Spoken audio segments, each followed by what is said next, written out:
आइए जानते हैं छत्तीसगढ़ और भारत की हर जिले, हर क्षेत्र की आज की फटाफट बड़ी खबरें।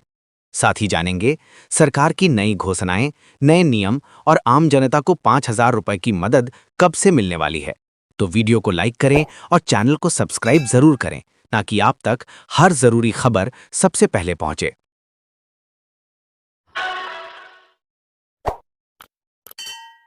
1. महतारी वंदन योजना ई-केवाईसी अनिवार्य।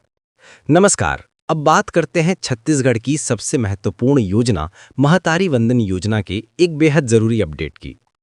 सरकार ने साफ कर दिया है कि अगर आपने ई-केवाईसी नहीं करवाया है तो आपकी अगली किस्त रुक सकती है, क्योंकि अब लाभ केवल उन्हीं महिलाओं को दिया जाएगा जिनकी पहचान आधार से सत्यापित है।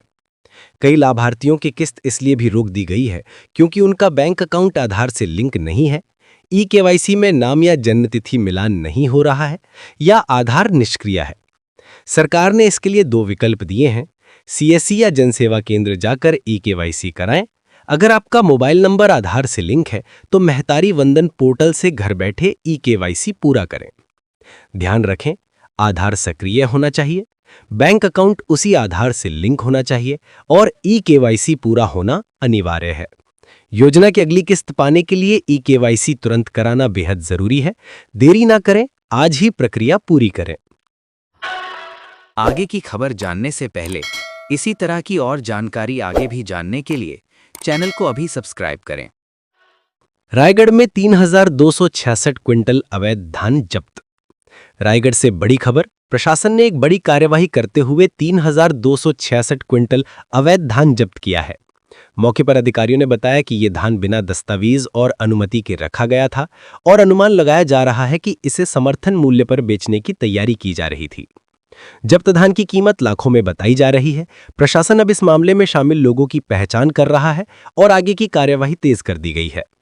धान खरीदी शुरू होते ही प्रदेश में निगरानी बढ़ा दी गई है ताकि कोई भी मिलर या व्यापारी किसानों के हक पर चोट न कर सके। फिलहाल धान को सरकारी अभिरक्षा में रखा गया है और पूरी जांच जारी है। मातृत्व सहायता, महिला श्रमिकों को 5,000 से 10,000 की मदद। नमस्कार, श्रमिक परिवारों के लिए एक महत्वपूर्ण जानकारी। सरकार द्वारा महिला श्रमिकों को मातृत्व सहायता प्रदान की जाती है। इस योजना के तहत बच्चे के जन्म पर 5,000 से 10,000 रुपए तक की आर्थिक मदद दी जाती है। इसका उद्देश्य है गर्भवती महिलाओं को आर्थिक सुरक्षा, प्रसव के दौरान खर्च में मदद और पोषण व स्वास्थ्य देखभाल को सुनिश्चित करना। इसका लाभ केवल पंजीकृत महिला श्रमिकों को मिलता है। इसके लिए पहचान पत्र, बैंक अकाउंट, आधार से लिंक और प्रसूति संबंधित दस्तावेज जमा करने होते हैं। ये राशि सीधे महिला के बैंक खाते में भेजी जाती है। सरकार का लक्ष्य है कि श्रमिक परिवारों में मातृत्व अवधि के दौरान किसी भी प्रकार की आर्थिक परेशानी न आए। आगे की खबर जानने से पहले इसी तरह की और जानकारी आगे भी जानने के लिए चैनल को अभी सब्सक्राइब करें। राजीव गांधी किसान न्याय योजना 7,000 से 10,000 रुपए प्रति एकड़ प्रोत्साहन। राज्य सरकार की राजीव गांधी किसान न्याय योजना के तहत किसानों को धान और अन्य फसलों पर औसतन 7,000 से 10,000 रुपए प्रति एकड़ तक प्रोत्साहन राशि मिलती है। ये राशि फसल पंजीकरण और उत्पादन के आधार पर डायरेक्ट बेनिफिट ट्रांसफर के माध्यम से किसानों के खाते में आती है। योजना से किसानों को खेती की लागत निकालने में बड़ी मदद मिलती है। इस वर्ष भी सरकार ने समय पर किस्त जारी करने का आश्वासन दिया है। किसान संगठनों ने इसे किसानों के लिए बड़ी राहत बताया। मुख्यमंत्री युवा स्वरोजगार योजना, युवाओं को व्यापार के लिए आर्थिक सहायता। प्रदेश सरकार की मुख्यमंत्री युवा स्वरोजगार योजना युवाओं को व्यापार और स्टार्टअप शुरू करने में मदद करती है।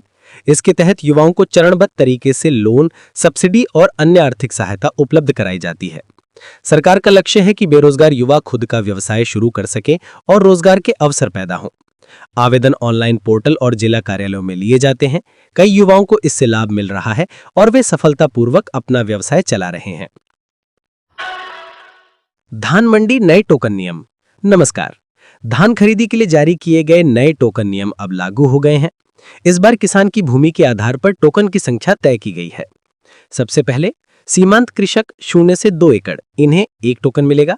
लघु कृषक 2 से 10 एकड़, इन किसानों को 2 टोकन दिए जाएंगे।